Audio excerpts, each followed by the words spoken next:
I refuse to answer that Bernard does question. not cook at all. He makes coffee, instant coffee. Tea, you don't know how to make tea, do you? Are you telling me that I can't use boiling water and a pack of tea and put it? I have always tried to help in the kitchen. She does, because, how do you call this? Too many cooks spoil the broth. It's a good excuse. So that's her. Any excuse That's is her better than excuse, none. not mine.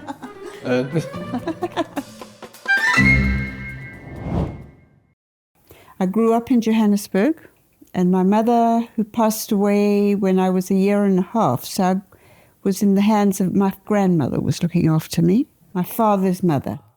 And her name was May Dees. I was her daughter, so hopefully she was happy with that. my mother's name was Julie Harel. The Harel family is quite a well-known family in Mauritius. My father's name was as well Louis Edouard from Edouard. Yeah, he was from Mauritius. He's a fourth generation of French background. He was quite wealthy, quite tall, and I would say about 6'3". I have a ring that he gave me, a family ring, that is far too big for me.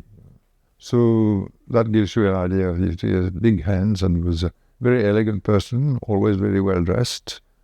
And my mother, she died at the age of 25 in 1945. I've heard that it was typhoid fever that she died of. My father never spoke about her to me. As a child, you don't really ask questions. My grandmother told me that she was a strong person, strong character, and a very good person. And she rode horses as well. She's a very good artist. We've got some pictures there.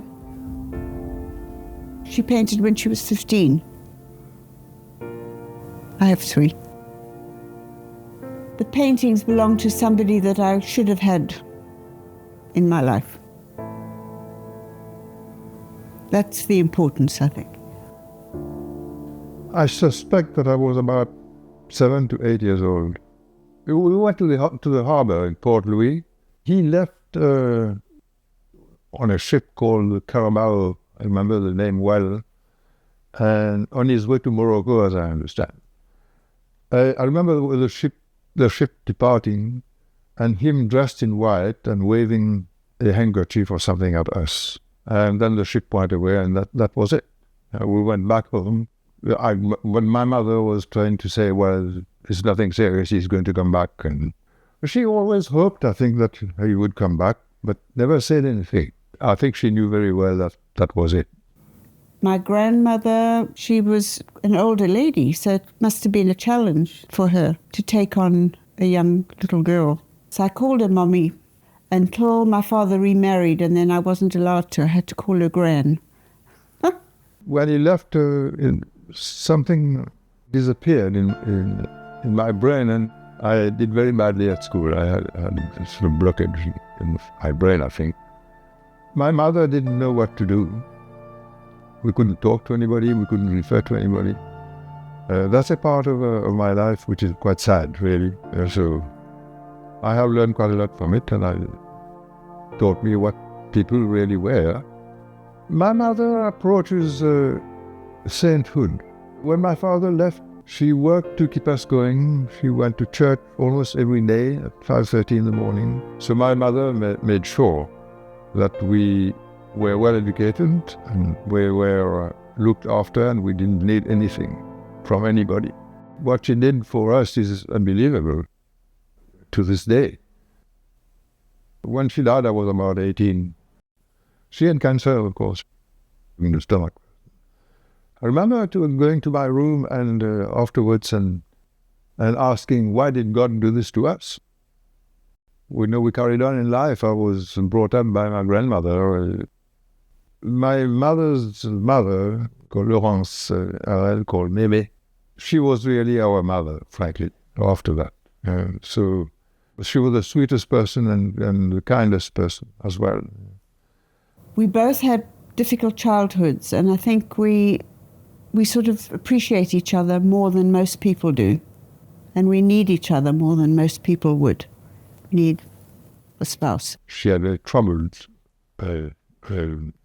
youth, and I had one too, so we seemed to share the same problems. It brought us together. And yeah, that's really what happened. I bought a business here called the Bagelicious. It was a delicatessen type in Thornhill, which was not successful. So he withdrew from that, and part of it was cookie grams. So I said, I'll do something with this. You can have a large cookie that you write a message on.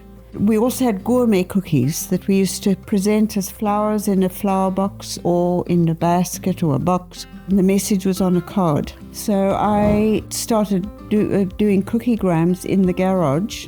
And I had a fridge and a stove, and we managed to find somebody who would do the deliveries, and we'd have the deliveries ready before we all went off to work. Cookie grams worked out very well in the end, thanks to the help of my 3 children.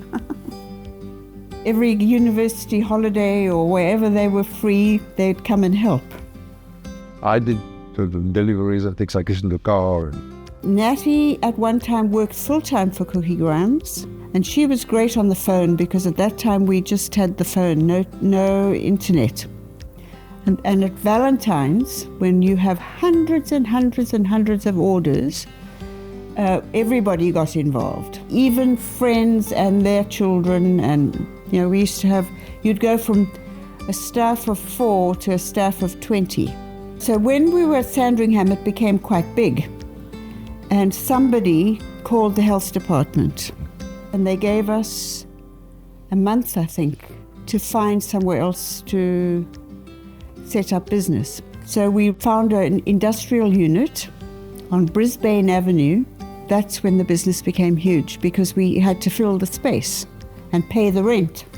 And then we got brochures printed and became a big business. When we started, it was making $13,000 a year. When we sold it, it was making $275,000. Yes. If I had to marry Bernard again, I would absolutely do it again. My marriage to Robin, I would do it again without hesitation. It's been wonderful. We've been married 55 years this year, and I look forward to the 60th. To me, it has always been, every day I wake up, I say, thank God she's still there.